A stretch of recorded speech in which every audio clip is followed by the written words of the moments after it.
Olá, meus queridos irmãos. Hoje o tema do nosso estudo é o trigo se curva e o joio se exalta. A referência está lá em Mateus, do 13 ao 43.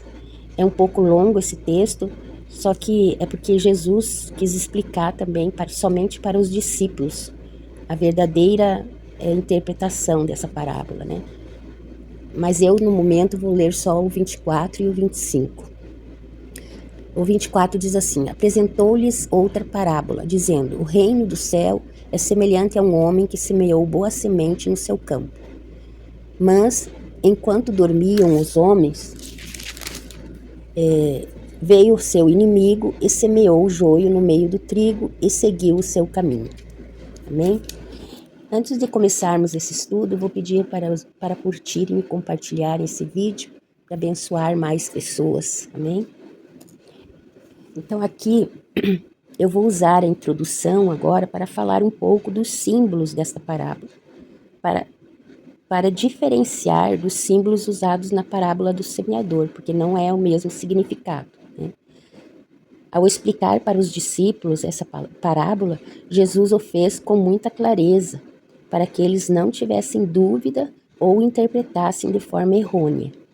Então, o significado dos símbolos são os seguintes: o homem é Jesus, tá lá no versículo 37.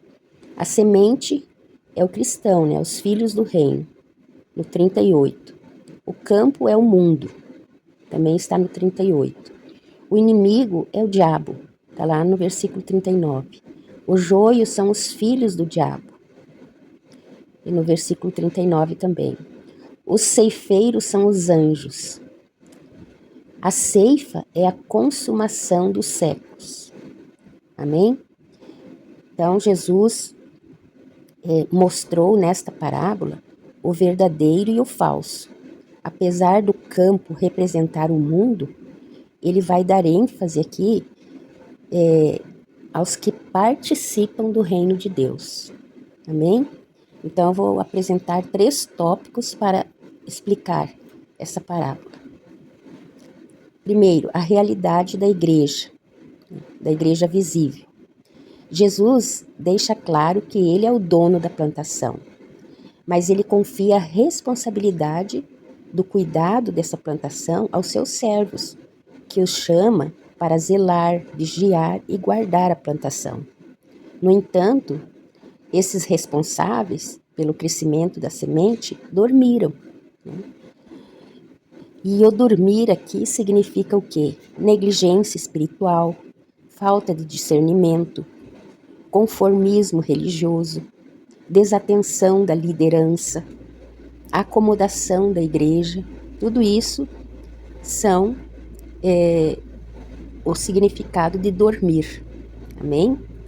Dessa forma, o inimigo se infiltrou na igreja, né, no meio do trigo, da plantação do trigo, e plantou semente ruim, né? Ou seja, quando a liderança não confronta os erros, como heresias, né, pecados, quando relaxa em relação à doutrina dos apóstolos, o joio vai crescendo e influenciando com ervas daninhas a plantação. Então, ele influencia as pessoas que são trigos dentro da igreja. Segundo tópico, essa parábola não se limita só à igreja, mas ao reino de Deus.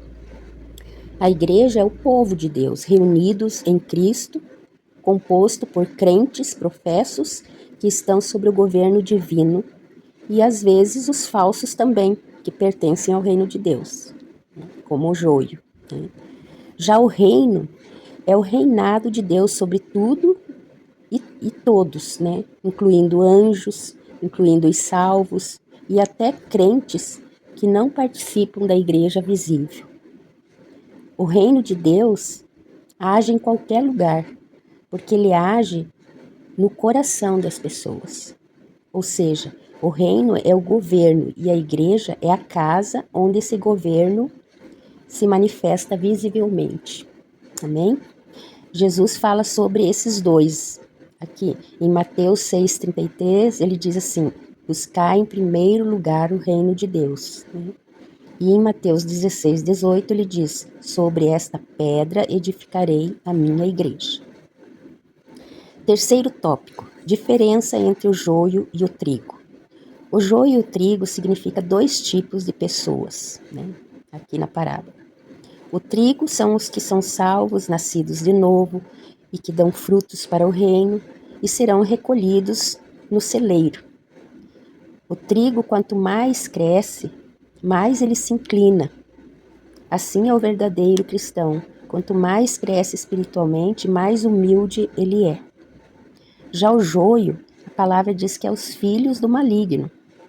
São pessoas que se infiltram na igreja, no corpo de Cristo, com aparência de cristãos, mas são falsos.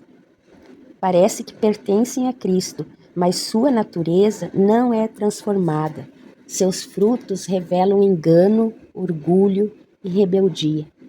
Não se inclinam para ninguém, nem mesmo para o governo de Deus. São espiritualmente vazios. Por isso, é necessário que o trigo, que é a igreja verdadeira, esteja sempre alerta, vigilante, para que estas pessoas não venham atrapalhar o crescimento do trigo com os seus enganos. Aí vem uma pergunta: o joio pode virar trigo? Conforme a parábola aqui que Jesus contou, não, porque Jesus disse, aqui Jesus mostra o joio e o trigo com naturezas totalmente diferentes, desde a semente até a colheita, Mateus 13:38. Mas tem algo de bom, né? No entanto, porém, como ninguém nasce trigo, todos nascemos pecadores, pela obra do novo nascimento, Deus transforma pecadores em filhos do reino. Se uma pessoa que hoje é joio ser quebrantada pelo Espírito Santo e se arrepender e nascer de novo, essa se transforma trigo. O diabo, ele plantou a semente lá em Gênesis, né? Mas Jesus veio para transformar o joio em trigo. Para ele nada é impossível. Aleluias por isso. Vamos orar? Senhor, sonda os nossos corações, Pai. Examina, ó Deus, a nossa alma e mostra-nos, Pai, quem realmente nós somos. Nós somos joio, somos trigo. Se há em nós engano, religiosidade, orgulho, nos limpa, Senhor. Planta em nós a sua palavra, que é mais cortante que espada de dois gumes, e que possamos ser recolhidos no celeiro do Senhor no dia da ceifa, Pai. Nós te agradecemos, Pai, porque Tu és um Deus fiel e que ouve a oração daqueles que têm um coração quebrantado e contrito. Obrigado, Jesus. Aleluias. Aleluias.